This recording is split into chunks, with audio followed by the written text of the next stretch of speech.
Geography की book है, Indian वाली बुक, उसका चैप्टर माइग्रेशन, उसके टाइप, उसके कॉजेज, उसके कॉन्सिक्वेंसेज जो है उसको डिस्कस करते हैं। ठीक है, तो टाइप बेसिकली क्या होता है, माइग्रेशन के भी कई सारे टाइप होते हैं, रूरल टू अर्बन, ठीक है, अर्बन टू रूरल, कई सारे ऐसे होते हैं। कॉजेज मीन्स की क्या कारण है जाने का उनका एक जगह दूसरी जगह जाना। कॉन्सिक्वेंस मीन्स की क्या परिणाम निकलते हैं उसके, वहां चले हो जाते हैं उसके बाद क्या दिक्कतें होती है वहां जाके। तो माइग्रेशन बेसिकली होता क्या है कि एक जगह दूसरी जगह जाना किसी पर्पज से, इकोनॉमिक पर्पज से, किसी सोशल पर्पज से, जैसे कि लोग जॉब के लिए भी जाते हैं, मैरिज के बाद भी जाते हैं, तो ये सब क्या माइग्रेशन है। तो अलग अलग स्कॉलर्स ने इसको अलग अलग डिफाइन किया, कुछ ने बोला कि डेफिनेट टाइम, कुछ ने बोला टेम्परेरी। तो ये बेसिकली क्या है, टेम्परेरी हो सकता है, डेफिनेट टाइम के लिए हो सकता है। ठीक है, तो कुछ लोग क्या करते हैं टेम्परेरी माइग्रेशन करते हैं, हमेशा के लिए वापस जाते ही नहीं है। कुछ क्या होता है सीजनल जाते हैं, जब तक काम मिलता है तब तक वहां रहते हैं, फिर वापस आते हैं। तो इस तरह से माइग्रेशन बेसिकली क्या है कि इस जगह से दूसरी जगह जाना, ठीक है, किसी पर्पज के लिए। अब दूसरी बात करते हैं कि अपनी बुक में ना एक स्टोरी बताई गई है राम बाबू की, कि वो कैसे थे, बिहार से झारखंड में उन्होंने पढ़ाई करी, फिर भिलाई में उन्होंने जॉब करी उनकी। तो वो क्या करते रहे, कभी एजुकेशन के लिए माइग्रेट करे, कभी जॉब के लिए माइग्रेशन किया। ठीक है, तो लेकिन उनके जो पेरेंट्स थे वो लोग अपनी पूरी जिंदगी उन्होंने एक ही गांव में बिताई। क्यों, ऐसा क्यों था, क्योंकि जो राम बाबू थे वो एजुकेटेड थे, ठीक, उनके पेरेंट्स जो थे वो अनएजुकेटेड थे। तो ज्यादा चांसेस जो एजुकेटेड होते हैं, ज्यादा चांस रहते हैं उनके बाहर जाने के, काम मिलने के, इसलिए वो इस पर्पज से एक जगह दूसरी जगह जाते रहते हैं। ठीक है, अब दूसरी बात बताया कि फिर उनके आगे राम बाबू के बच्चे भी जो हैं वो भी 3 लड़के बताए हैं। ठीक है, वो भी कोई यूएसए में है, कोई बेंगलोर में, कोई कहाँ पे है, तो वो भी एजुकेटेड है, तो वो भी बाहर जॉब के पर्पज से गए हुए हैं। ठीक, बेसिकली हमें इसमें इससे क्या समझ में मिलता है कि एजुकेटेड पर्सन के ज्यादा चांसेस है बाहर जाने के, काम के पर्पज से, ठीक है, एजुकेशन के पर्पज से, किसी पर्पज से। अब दूसरी बात आती है कि केम टू इंडिया मीन्स की बताया कि माइग्रेशन इंडिया में भी हिस्टोरिकली आती रही है। कैसे, जैसे कि हमने पढ़ा होगा मुगल्स जो थे वो कहाँ से आए थे, सेंट्रल एशिया या वेस्ट एशिया से आए, ब्रिटिशर्स आए बाहर से। तो ऐसे बेसिकली हिस्टोरिकली जो माइग्रेशन जो है होती रही है। ठीक है, तो अब तीसरा टॉपिक है माइग्रेटेड फ्रॉम इंडिया। क्या इंडिया से भी लोग बाहर गए हैं, अभी भी जाते हैं। ठीक है, तो दूसरी बात हमने इसी को 3 पार्ट में डिवाइड करा, 3 फेजेस में डिवाइड कर दिया, 3 टाइम फ्रेम में। पहला हमने बात करी कॉलोनियल पीरियड्स की, जब ब्रिटिशर्स थे। ठीक है, तो उस समय क्या था, ब्रिटिशर्स लोग उनकी कई सारी कॉलोनीज थी। ठीक है, तो उन कॉलोनीज में काम करने के लिए उनको क्या चाहिए थे, इंसान चाहिए, बंदे चाहिए थे। कहाँ से लेंगे, वो अपनी कॉलोनी से लेंगे। ठीक है, तो वहां जाके उनसे क्या करवाते थे, एग्रीकल्चर में काम करवाते थे। कैसा एग्रीकल्चर, प्लांटेशन एग्रीकल्चर, ऐसा एग्रीकल्चर जिसमें लेबर की रिक्वायरमेंट ज्यादा होती है। ठीक है, इसीलिए वो लोग यहाँ से अपने इंडिया से लेबर को हायर करके उनको झूठ वूठ बोल के कि वहां जाके अच्छे काम मिलेगा, ये सब चीजें, तो उनको वहां लेके जाते थे। लेकिन वहां पे उसके ऑपोजिट होता था, कंडीशन अच्छी नहीं होती थी काम करने की। ठीक है, तो इसमें आपकी बुक में लिखा हुआ गिरमिट एक्ट, इन लोगों को जो लेके जाते थे, किस एक्ट के अंदर लेके जाते थे, गिरमिट एक्ट के अंदर माइग्रेशन की जाती थी लोगों की, ब्रिटिशर्स टाइम के। ठीक है, तो उसी टाइम पे ब्रिटिशर्स जो थे अफ्रीका से भी लोग माइग्रेट करवाते थे। ठीक है, उनको बोलते हैं स्लेव ट्रेड, सुना होगा आपने। ठीक, अब दूसरी बात आती है, ये तो ब्रिटिशर के टाइम पे हो गया। उसके बाद माइग्रेशन हुआ इंडिया से, उसके बाद कहाँ हुआ अपना, जो मलेशिया, आपका थाईलैंड, वियतनाम वगैरह जो रीजन है, या western Asia, Dubai, Saudi Arabia, UAE, Kuwait वगैरह, यहाँ क्यों है, यहाँ पे ऑयल काफी ज्यादा कंट्रीज हैं, तो वहां पे जॉब की ज्यादा चांसेस हैं। ठीक है, तो यहाँ बेसिकली यहाँ पे जो लोग गए स्किल और सेमी स्किल थे। ठीक है, लेकिन जो यहाँ ऊपर वाले में लोग बेसिकली अनस्किल लोग गए थे सारे। ठीक है, अब खेती करने के लिए उस समय इतनी स्किल तो की चाहिए नहीं होती थी। ठीक है, तो लोगों को कुछ इतनी नॉलेज भी नहीं थी एग्रीकल्चर की। तो बेसिकली सेकंड फेज में कुछ सेमी स्किल्ड, कुछ स्किल्ड लोग बाहर गए। कौन सी कंट्रीज में, ऑयल रिच कंट्रीज में, या अपने साउथ ईस्ट कंट्रीज में, वियतनाम, थाईलैंड वगैरह कंट्रीज में। ठीक, उसके बाद आती है कि थर्ड फेज ऐसा फेज, इसमें मोस्टली स्किल्ड लोग ही माइग्रेट कर रहे हैं। ठीक है, मोस्टली, सारे नहीं, ज्यादातर, जैसे कि एजुकेशन के पर्पज से करते हैं या काम के पर्पज से करते हैं। जो यूएसए में माइग्रेशन लोग जाते हैं, या यूरोप में जाते हैं, या ऑस्ट्रेलिया या न्यूजीलैंड वगैरह में जा रहे हैं, कनाडा में जा रहे हैं, तो बेसिकली ये क्या है, ये एजुकेटेड लोग जा रहे हैं ज्यादातर। ठीक है, तो इसीलिए कि धीरे धीरे क्या हुआ, चेंज होता है। पहले तो कोई भी माइग्रेट कर रहा था, लेकिन अब धीरे धीरे जो एजुकेटेड है वही लोग माइग्रेट कर रहे हैं ज्यादातर अच्छी कंट्रीज में। अगर अनएजुकेटेड लोग माइग्रेट कर भी रहे हैं तो उनका कंडीशन अच्छी नहीं है वहां जाके फिर। ठीक, तो दूसरी बात आती है कि उसके बाद माइग्रेशन, तो इसमें ना कई सारे फैक्ट्स हैं। मैं उस फैक्ट को तो डिस्कस नहीं करूंगा, कोई यूजफुल भी नहीं आपके पेपर में वो फैक्ट नहीं पूछने वाले। बेसिकली उस फैक्ट का बताने का रीजन क्या है वो बताता हूँ मैं। जैसे बताया कि हम माइग्रेशन को रिकॉर्ड जो कर रहे हैं अपनी सेकंड सेंसस से कर रहे हैं, 1881 वाली सेंसस से, ठीक है। पहली कब हुई थी? 1872 में पहली सेंसस हुई थी, दूसरी 1881 में हुई। तो दूसरी बात, तभी से हम माइग्रेशन का रिकॉर्ड रख रहे हैं अपने सेंसस के अंदर, तब से हमारे पास डाटा है कि माइग्रेशन कब से क्यों हो रही है, कितनी हो रही है, कहाँ हो रही है। अब दूसरी बात आती है कि 1961 में हमने कुछ चीजें नई चीजें ऐड करी। क्या ऐड करा? Place of birth, duration of residence. Means कि अगर आप कहीं और रह रहे हो तो आपकी प्लेस ऑफ बर्थ क्या था, विलेज क्या था, कौन सी गांव से थे, आपका जन्म कहाँ पे हुआ था बेसिकली। उसके बाद ड्यूरेशन ऑफ रेजिडेंस, मीन्स कि आप किसी एरिया में रह रहे हो, कब कितने सालों से वहीं पे रह रहे हो, ठीक। तो फिर उसके बाद 1971 में कुछ ऐड करा, प्लेस ऑफ लास्ट रेजिडेंट। अभी से पहले आप इससे पहले कहाँ रहते थे, ठीक है। तो duration of stay at the place of enumeration, जहां पे आपकी जनगणना की जा रही है, आप इस स्थान पे कितने समय से रह रहे हैं। बेसिकली इन सबको ऐड करने का मतलब क्या था कि हमें माइग्रेशन के बारे में थोड़ा डिटेल में पता चले, ठीक। कहाँ से माइग्रेशन हो रही है, क्यों माइग्रेशन हो रही है, ठीक है। तो इन सबको ऐड करने का बस यही पर्पज था कि हमें थोड़ी डिटेल नॉलेज मिले माइग्रेशन के बारे में। अब उसके बाद फिर पूछा कि रीजन ऑफ माइग्रेशन, की सेंसस में क्वेश्चन डाल दिया गया कि जिनसे पूछा जाता था कि आप क्यों माइग्रेट किए। बेसिकली इससे हमें पता चलेगा कि हाँ क्या कारण थे जिसका माइग्रेशन हुआ। अब उसके बाद बात आती है कि हम जो यूज करते हैं सेंसस में, जो हम डाटा लेते हैं उसमें हम दो तरह से माइग्रेशन को बांटते हैं, place of birth, place of residence. Means की हम पता करना है कि कितने लोग माइग्रेट हैं, तो देखेंगे कौन से लोग प्लेस ऑफ बर्थ से माइग्रेट हैं या place of residence. Place of birth क्या होता है? मीन्स की उनका जन्म तो कहीं और हुआ था लेकिन वो रह अभी कहीं और पे रहे हैं, तो हम उनको किस में डालेंगे, किस कैटेगरी में? प्लेस ऑफ बर्थ कैटेगरी में डालेंगे उन लोगों को, ठीक है। दूसरा प्लेस ऑफ रेजिडेंस, मीन्स की जो उनका लास्ट रेजिडेंस था, उनका जो लास्ट निवास था वो कहाँ पे था, ठीक है। जो अभी इससे पहले वाला वो कहाँ पे था। तो बेसिकली माइग्रेशन को दो कैटेगरी में बांट देते हैं। अब इसमें क्या है कि स्ट्रीम ऑफ माइग्रेशन। माइग्रेशन क्या है कि स्ट्रीम की तरह कुछ उसमें बताए गए हैं। पहला क्या है कि विद इन कंट्री के अंदर ही माइग्रेशन होती है, एक स्टेट दूसरी स्टेट में, एक विद इन द स्टेट भी होती है, ठीक है। फिर दूसरा क्या, आउट ऑफ कंट्री या तो किसी भी कंट्रीज में जा सकते हैं, ठीक है। बेसिकली हम उसी में जाएंगे जो हमसे ज्यादा वेल ऑफ होंगे या जहाँ पे ज्यादा चांसेस होंगे जॉब के। फिर दूसरी बात, फ्रॉम अदर कंट्री, जो हमारे कंट्री माइग्रेशन बाहर से लोग आते हैं, जैसे कि बांग्लादेश, नेपाल वगैरह या भूटान वगैरह से। तो तीन तरह के हमने देखा। पहला जो लोग बाहर गए हैं अपनी इंडिया से, दूसरा जो यहाँ पे आए हैं, फिर तीसरा जो कंट्री के अंदर ही माइग्रेट कर रहे हैं लोग, ठीक है। अब इसी में विद इन द कंट्री 4 तरह से माइग्रेशन होता है। पहला क्या है, urban to urban, rural to rural, urban to rural, rural to urban. अब बेसिकली इसमें क्या बताया गया है कि जो रूरल टू रूरल है इसमें फीमेल का ज्यादा माइग्रेशन होता है। क्यों? एक गांव से दूसरे गांव के लिए मैरिज पर्पज से, ठीक है। इसीलिए rural to rural basically female का ज्यादा माइग्रेशन होता है। पर रीजन क्या? मैरिज। उसके बाद अर्बन टू रूरल, इसमें कौन डोमिनेट करता है? इसमें मेल डोमिनेट करते हैं, ठीक है। रूरल टू अर्बन, गांव से शहर के लिए ज्यादातर आदमी माइग्रेट करते हैं। क्यों? जॉब पर्पज से, ठीक है। तो दूसरी बात, अर्बन टू अर्बन भी माइग्रेशन होता है। जैसे कि अगर एक अर्बन सिटी काफी ज्यादा कंजेस्टेड हो गया तो लोग दूसरे अर्बन एरिया में चले जाते हैं। तो अर्बन टू रूरल कब होता है कि बेसिकली ये होता है रिटायरमेंट के बाद। जो लोग जिनका गांव वगैरह होता है, उन्होंने जिंदगी भर अपनी जॉब तो अपने अर्बन एरिया में करी, लेकिन जब रिटायरमेंट के बाद वो चाहते हैं कि अपने गांव चले जाएं, तो उनको बोलते हैं अर्बन टू रूरल माइग्रेशन, ठीक है।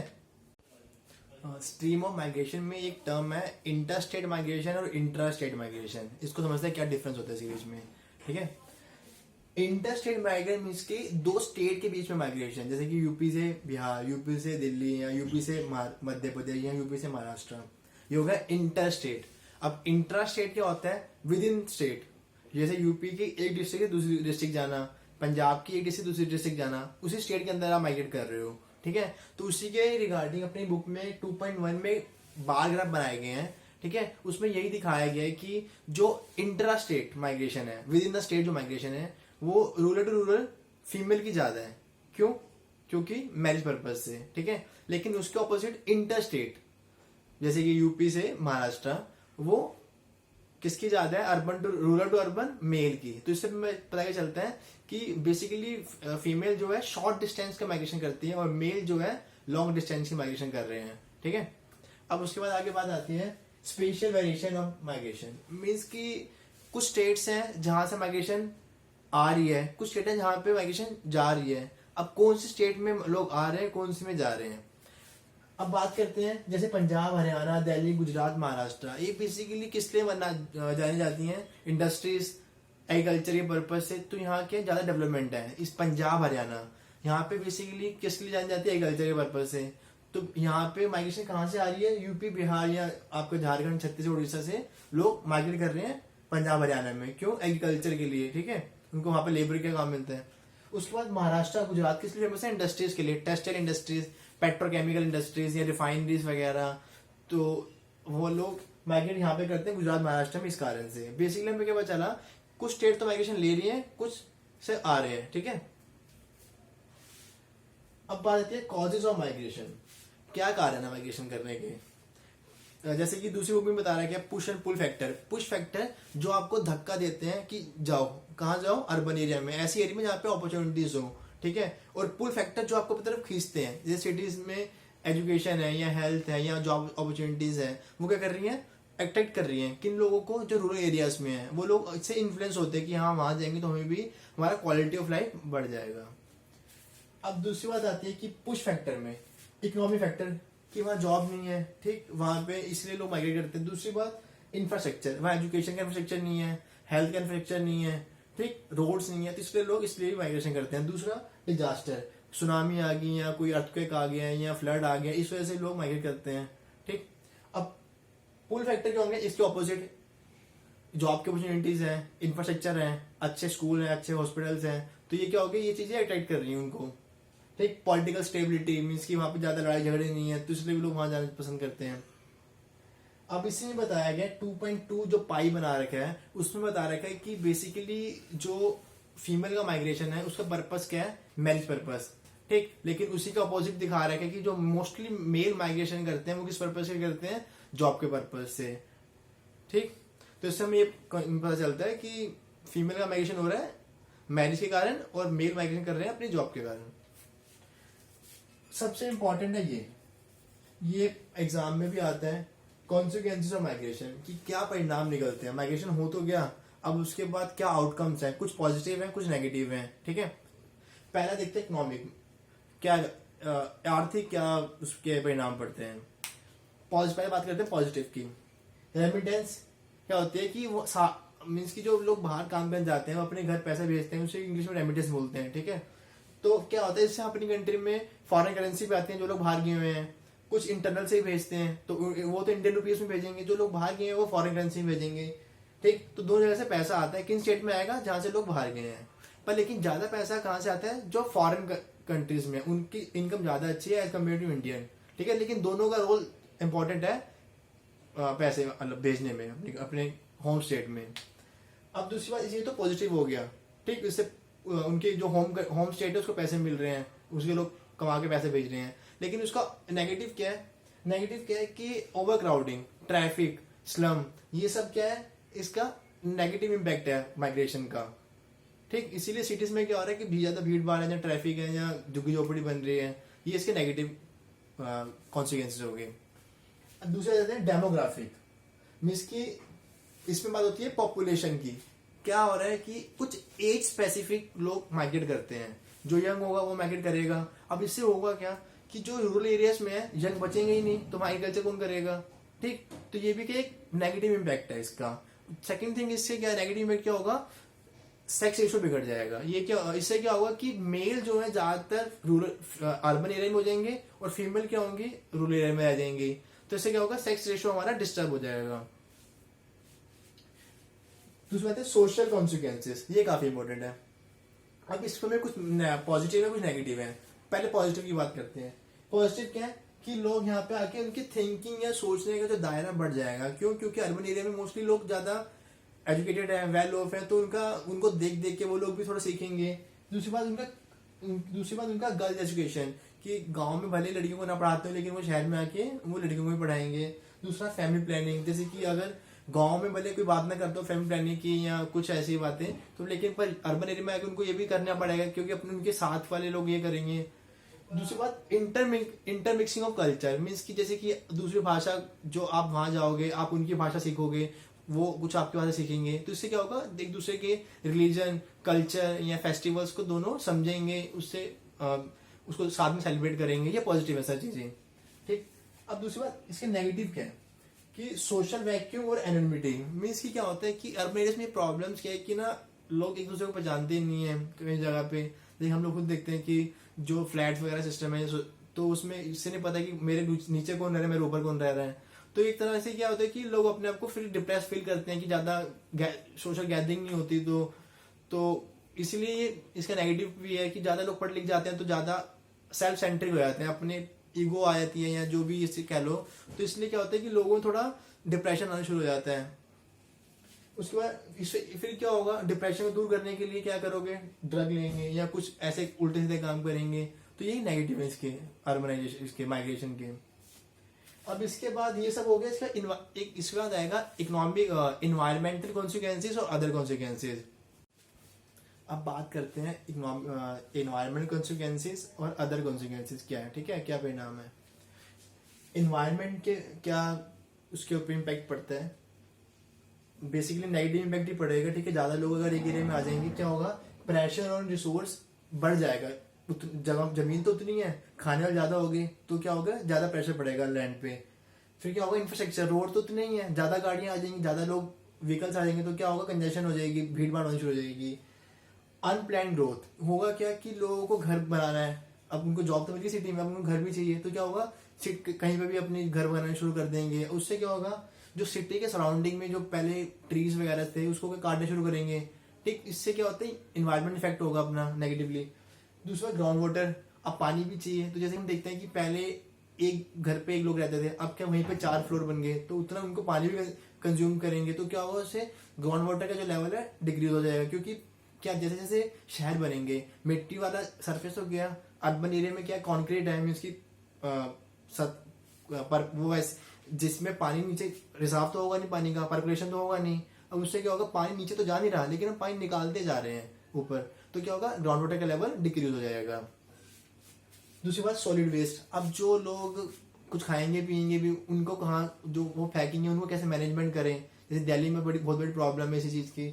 सीवेज ट्रीटमेंट, जो उनका जो सीवेज का पानी है उसको कहाँ पे भेजें, कैसे उसको ट्रीट करें, कहाँ उसको डिस्चार्ज करें, ये बहुत बड़ी प्रॉब्लम है जो आज मेजरली जो अपने इंडिया के अर्बन एरियाज हैं वो ये चीज फेस कर रहे हैं। जैसे दिल्ली का एग्जांपल ले लीजिए, ठीक है, जो अपनी दिल्ली में 3 जो लैंडफिल साइट्स हैं जहाँ पे कूड़ा इकट्ठा होता है वो भर चुकी हैं, तो हमने चौथी बनाई है।